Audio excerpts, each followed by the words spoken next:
Gravity omutuju buli jaragaba mukuba obucupa eno si vibe abantu bakoowu babakaka bukakasi baraba sente zemulya ze babawa zade bade zizimbe enguudo nfu abantu bafa lwa accidents ate banji bayimba enyimba ez'obuwemu nga tezigata kugwanga yensonga lwaki bakulemedde ko bakukuba netowulira gravity omutuju akiguddeko abantu oba bakoowu oba njogereki bagenze kulaleza NRM.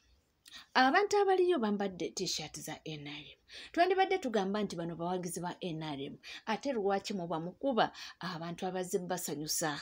Kino kitegeeza ki? Oba nti abantu abamu bagendayo nga banoonya ssente. Simanyi naye nga bambi tebitambudde bulungi bamukubye obucupa ne yeezingamu era kata aveyo agwe wansi ekigwo.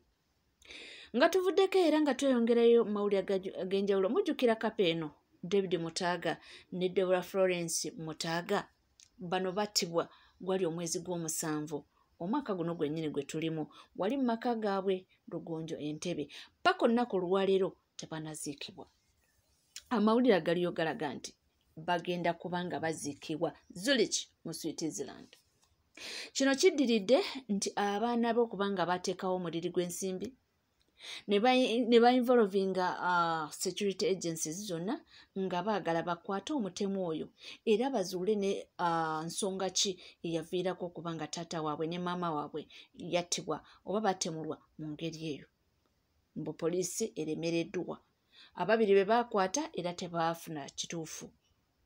So abaana ne bagamba nga bwe balemereddwa nga bwe tulemereddwa okubanga tutegeera ani yatta abazadde baffe era ne tulemererwa okutegeera kigendererwa kye kyavaako okubanga abazadde baffe baabatta katutwale abazadde baffe tubaziike mu Zurich Switzerland kubanga naffe gye tuwangaalira kubanga Uganda teri safe. Kitalo nnyo era kitalo ddala. Amujjukira babagamba nti abantu bano baali bawangaalidde Switzerland okumala emyaka 30. Bakoze obusente bwabwe ne bagamba katuddeyo ku kaalo tunyumirwe. Byembi bambi ne babatugumbula mu ngeri eyo. Amawulire mangi agayitinga nanga bagamba nti yali musika mu kubeera omusika mbu yalemera ebyobugagga bya taata waabwe mbu ebbanga lyamala eyo Zurich ng'abiremedde waneeno ng'abitaddeko kavyeti nga teri asobola okutundako oba basuspectinga ebintu bingi naye munnange paka olunaku olwaleero teri amanye ekituufu. Era kigambibwa nti waneeno mu Uganda yakola investments nyingi nakyo ne bakikoonako ne bagamba nti oba oliawo abantu abo be yayitangamu nga awa ssente ba investinge nti nabo bandibanga we yakomawo nti abeererewo ddala ne basalawo bamuggyewo. Ebibuuzo bingi naye nga ansantini naye go amawulire bwe gatyo. Nga tuvuddeyo nga tweyongerayo mu mawulire ag'enjawulo. Bannange waliwo olutalo wano olutagenda kuggwa. Olutalo lwa Ssenga Acid ne mwana muwala Louis Light. Era bano ndowooza beesobola buli omu ayanika munne. Kakati Louis Light agambye nti ayina obujulizi oba ayina ebintu bingi by'okwanika omukyala Ssenga Acid. Era agambye nti amwerinde bw'anajjayo nti ajja kutya. Nawulidde ekyo Kisenga Acid nga kibwagulagamu ekyo kimalaaya kimukomba busolo ekyo kiwoza mbusima abagenda kumubbako 2 billions. Waneeno omwana wo wagenda n'omulekera abavubuka abasajja n'ovaayo n'ogenda mu kkooti e Canada n'obawaabira nti baali bakabasanyizza omwana wo nti omukazi yali atandise osokoola omwana we ebijabbiini. Gwe Senga Acid, you know that case is there in Canada. Walina bakwano be bwagenda ng'ogenza okulaaya ng'ogenza okwegabagaba ekyalo kyonna onoonya nsi ng'abaana obalekera buli omu e Canada n'omala n'ovaayo n'ogamba abantu be wali olekedde abaana nti baali batandise ottigaatiga bawalabo mu busolo. Ye gwali mu kutusinikira waneeno ebinnyo by'embwa gwe wambwa era gwe nakusonyiwa gwe wambizi nandikutadde mu depression gwe ate gye bujjade gye budda sigala ng'oyasama. Sigala ng'oyasama nja kukuwa nkulekenga ne ku internet ovuddeko. That is a promise. Nchakuteresi. Gwe sigala ng'oyasamira ng'okaabira ku bulumi bw'abantu nja kuwanika gwe malaaya gwe. Otegere nti people like me have nothing to lose because we were tortured back then nga tukyali baana bato. So when we see people who lie ne batandika okubeera ebintu ebiri sensitive omuntu avuddeyo mukazi mulungi ababakazi obasinga kiggwe kyasidi gwe kimalaaya gwe. Mubuuta nagisigwe. Kwaba abakazi olina gwosinga okufaanana obulungi. Mubulire kola BBL bigundi kwenu nanuunamu kutandika kulabikako ng'omuntu ategeera. Wenno kadi yoyise nkanyanya naye amagezi era toyina. Ense kubye gw'omukazi yali awomera ebitundu by'ekyama eby'abasajja wadda mukomba bakuliza abakazi. Naye era tonnategeera. Deep down you're still stupid. You embarrass abakazi ababazaala mu emizina mu egy'abakazi egiremereddwa okukula. Ozze ku bakazi banno, not one. Kati bilioni 2 mazima kwa oyo omusajja ki? Bilioni 2. Singa ogamba ebintu bibadde bya bulimba singa takute bilioni 2 n'azibawo. Singa takute bilioni 2. Gwolabika mufuna ne 3 samu n'aba abaana. Kubanga oli kisiru.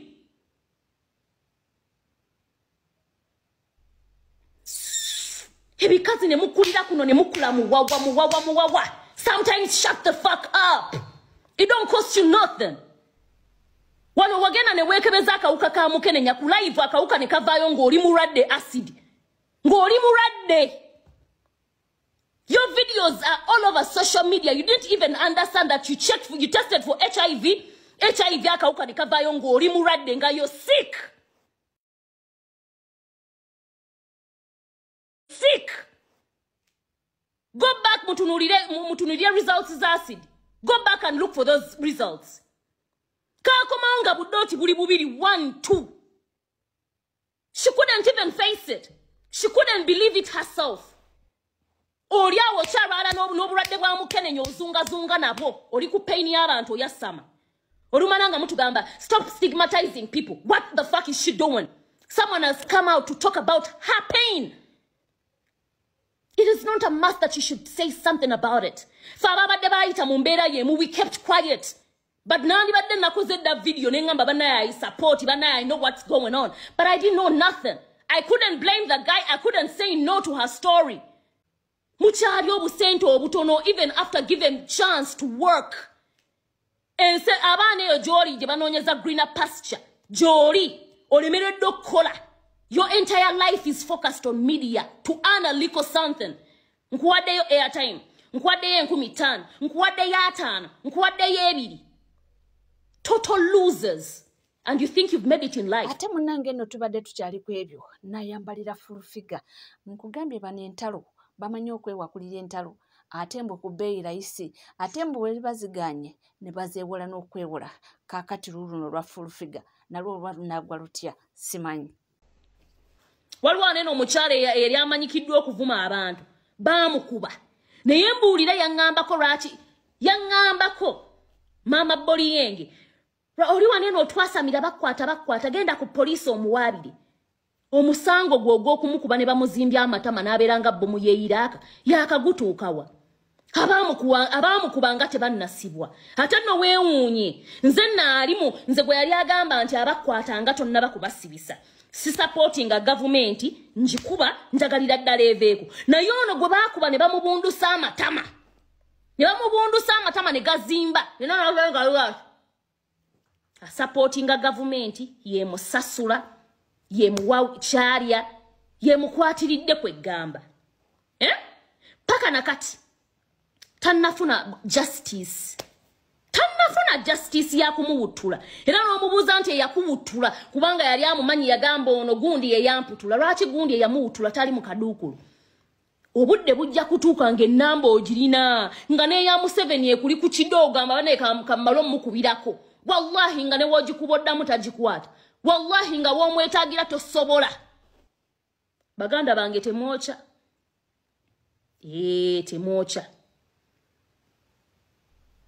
Temwoca. Mbadde mbasaba. Kumwenna nga ye mwasamya amamwa. Tewali asinze mukazi oyo gwe baakuba mamwa kutumbugga weegati. Connections. Office zemufa okutuukako yali azituuseemu. Abanene bonna aba buli kika yali ayogeddeko nabo yali abatuuseeko. Naye baamubutulwa paka nakati tannabafuna justice. Ate ng'eyiye yahapeninga si mwana wa myaka 8. Yahapeninga ayina essimu. Yahapeninga ayina n'abasirikale be batolobba waaba bakuuma. Ng'ayina n'emmotoka ey'ebbeeyi okusinga eya Lubirayiti. Ng'ayina ne balooya. Me, I have a lawyer. I have a lawyer. Era ina abana banji bawaabidde wano nga gamba bugambi meet me in the court on Thursday. Paka nakati tanabafuna. Buyambi kubamu wutula. Nenga yabala. Yategerera nti ono yankuba tteke n'olina nkuba tteke. Naye awo otegerera nti bineeno si bya banyammwe, si bya mmanyi gundi.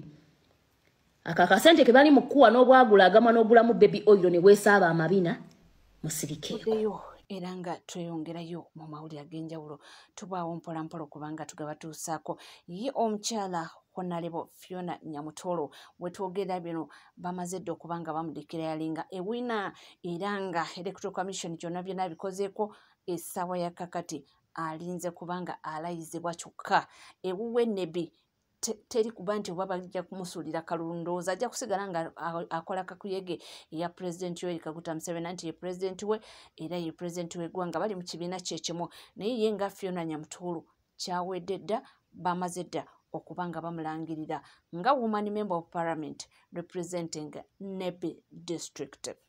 Eyo nga tuvuddeyo nga tweyongerayo mu mawulire ag'enjawulo twalabye omukyala Sauda Madada ajuzijuzi waneeno nga bamuleese mu kkooti naye nga bawaniridde muwanirire era nga twamulabako mukazi wattu ng'asesema musaayi. Kino nno kiwalirizza omukyala Mariam Wangadya ono wa Human Rights Commission avuddeyo n'agamba nti abadde asaba busabi banamateeka eyava mu makooti nti mutunule mu nsonga zino omukyala oyo aweebwe bail. N'agamba nti talina komandi esobola okukomandinga nti ndagidde mumuwe bail. N'agambye abadde asaba aweebwe bail afune obujjanjabi nti kubanga tagenda kudduka. I learned about the situation of Sauda Madada yesterday when I was watching TV. I felt depressed, not just as chairperson of the Human Rights Commission, but as a mother, as a parent. It hurt me so much, and in fact today I have constituted a team from this office to go and look for her. I learned that she was admitted at Mulago Hospital. I saw this lady being supported by prison wardresses. She was unable to walk on her own.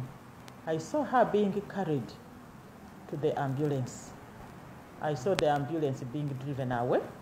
I guess she's now in the hospital. I do not yet have a report as to what caused her condition.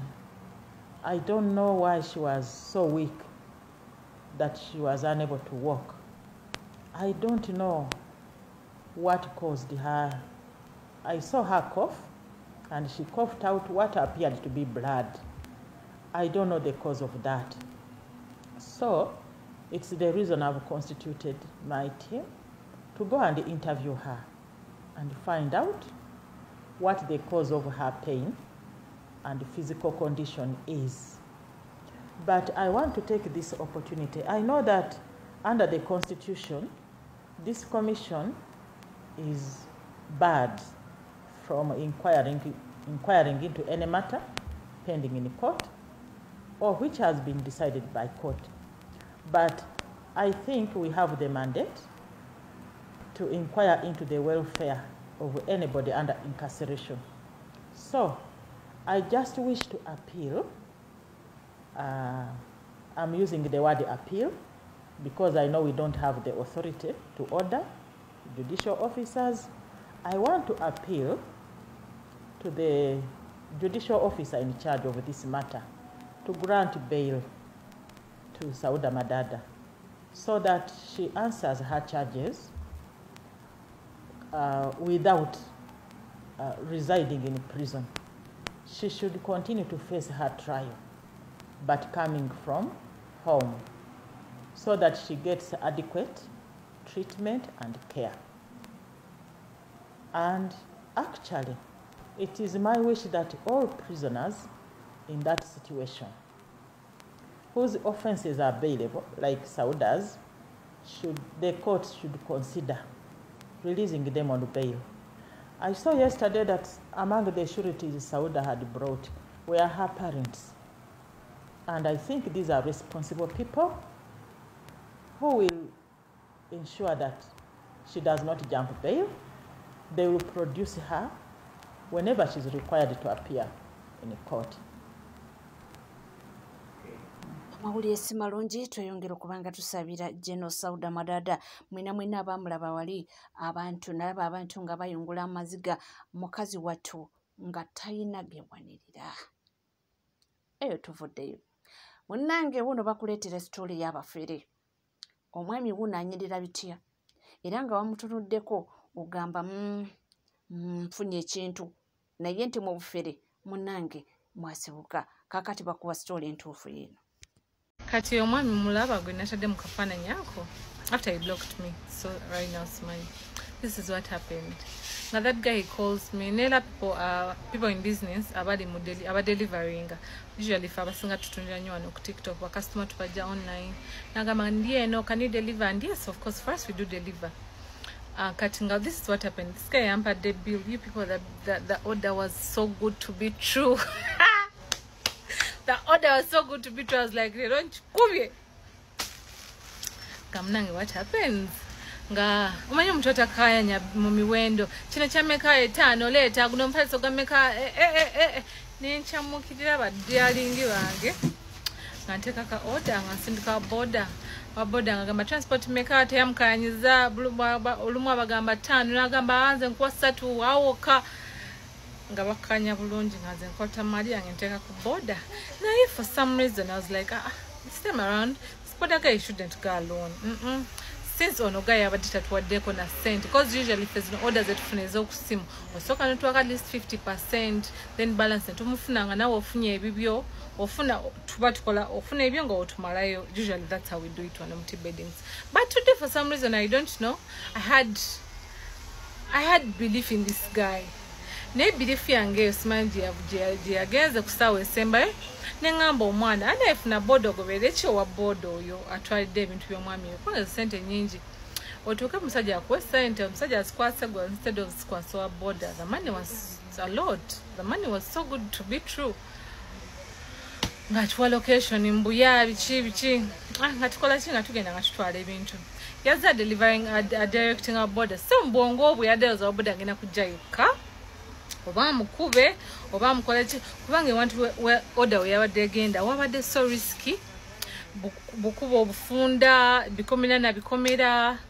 Omwana we yangambye naye okusindikirako omuwala ogenda okupikinga sente ndoza gayi naga kati badde bafuusa abantu 3 ababoda 2 n'omuwala n'amalako n'akazannyo kange.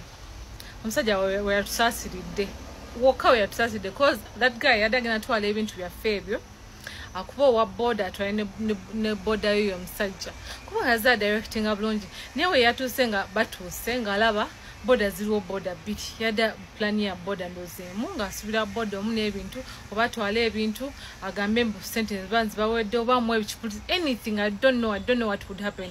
Naye nze ngala nabagamba nze ebyange Katonda yabikola simanyi gye kyavudde gamba muwala kugoberera wa boda omusajja oyo yatuuse nga bagambe mitukale mu biteekaawo kanzije. This guy is waited for over 30 minutes. After 30 minutes matandika omukubira nga tekyabakwata ne bangamba iti soko okubira ku musajja oyo olabe. Omusajja n'amblocking nga lumu ne mbagamba ate ne bannyonnyola n'ekifo ngamba wantu otule mbikomera na bikomera wali risky ne mbagamba kale muveeyo zaade sandu zanga kuminoga muveeyo mukomewo kasite ebintu mubiyina n'obulamu bwe mubulina. That's what happened. But the guy sounded so responsible. Yada yuda bagamba passenger bagambe dala ababbi tomanya mubiyani. Near people who are in deliveries, be very keen. Kubanga in the season, this is the season, Black November is everywhere, deliveries are here and there. Babbiramu abantu bangi. So I told my friend mu business nangamba recent last week kyantuukako yanyumiriza wa boda ngeba ku boda we ne batwala n'ebintu ne babba ne boda wa boda nanga imagine naddamu expense yagwira musajja mulala boda kubanga nze yali amwadde omulimu. So people be careful kubasajja ng'oyo ngena muteeka mugenda mulala kubasajja ng'oyo because after he blocked me yeah, there will be just know when he comes. I get oluzungu olulungi. I sounding a very responsible. Takayanya abantu ekintu ekiba kya mitwalo 5 abawira nakuyagana kusuliramu. Just know. But we thank God tuchali balamu. We thank God emali yafe yakomye wano kuti bedding sa muje mujigule bagikomezaawo. Yakitukoze. Yatenera yakitukoze. Tusangibwa na Mugongo opposite Angelina Health Center. Mujje mutwagire ko lero. Tunasanga ko balabako. Thank you. Bye bye. Ku Legit TV 256 tuwerabira kubanga subscribinga, ringinga that notification bell, sharinga, likinga ebisigadde butereva mawuli nja kubanga nga kuwera nja kubanga nga kutuusa kona wole wona wosinzidde sigala na fetova.